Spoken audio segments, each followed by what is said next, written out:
Magandang umaga! Narito na mga nagbabagang balita mula sa iba't ibang panig ng bansa. Ako si Justin Sayo at ito ang Balitang Bayan. Para sa unang balita, tutol ang mga magulang at mga estudyante sa pagdaragdag ng tig-1 taon sa elementary at high school o yung tinatawag na K-12 education. Imbis raw na dagdagan ang taon ng kanilang pag-aaral, ay ayusin na lang ang dating sistema at pataasin ang kalidad ng edukasyon sa bansa. Narito ang detalye ng balitang yan. Hindi siya napapanahon, hindi siya mahihinyo, hindi yan magbubunga ng mabuti kung sa pinsan. Marami pa rin ang hindi bilib sa plano ni Pangulong Benigno Aquino III na dagdagan ng tig-1 taon ang elementary at high school. Mas mabigat na pasanin daw para sa mga magulang kung ipapatupad ang K-12. Yung dapat na maipon na yun, yung nagastos, papang-college nila. Hindi ako payag sa ganyan. Hirap na yung mga magulang na natustusan yung mga anak nila, dadagdagan pa ng 1 taon. Ang mga estudyante, tutol rin sa pagdaragdag ng taon sa kanilang pag-aaral. Iba pong bata, wala po silang perang para sa pag-aaral. Tapos po dadagdagan pa po natin, lalo po silang di makapag-aaral. Kapag dinagdagan pa, baka wala nang pumasok, mahirap mag-aral. At yung iba kong mga classmates, hindi na pumapasok. Hiling pa rin ng Department of Education, maging bukas sana ang mamamayan sa usapin ng K-12.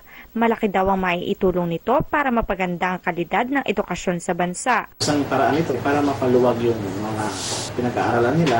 Kasabay din nun ay mabigyan din sila ng mga dagdag na kaalaman. Nakikita naman daw ang kagustuhan ni Pangulong Aquino na akayin sa matuwid na landas ang bansa.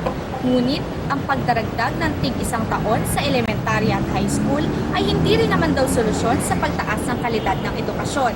Abangan na lang daw sa darating na Martes kasabay ng Teachers Day ang ilalahad na detalye ni DepEd Secretary Armin Luistro tungkol dito. Mula dito sa Department of Education, ako si Justin Sayo, nag-uulat.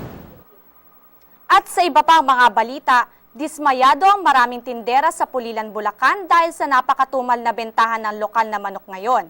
Sinisisi nila ang pagpasok ng imported na manok sa bansa. Mas mura kasi ang imported na manok kumpara sa lokal na manok, kaya ito ang binibili ng mamimili. Ang imported na manok, 70 piso lang kada kilo. Ang lokal na manok naman na dating 120 piso, mabibili na lang ngayon sa halagang 110 piso kada kilo. Kumpiyansa ang Department of Agriculture na malalampasan ng lokal na industriya ng manukan ang suliraning ito. So with the help of the private sector, the industry stakeholders, mapapagtagumpayan ang lahat ng posibleng dumating o kasalukuyang problema ng industriya ng manukan. At para naman sa balitang entertainment, matagumpay na binuksan ang taunang pagdiriwang ng Singkaban Fiesta sa Bulacan nitong 8 ng Setyembre. Tampok sa pagdiriwang ng Singkaban Fiesta ang street dancing na nilahukan ng 8 grupo mula sa iba't ibang mga bayan.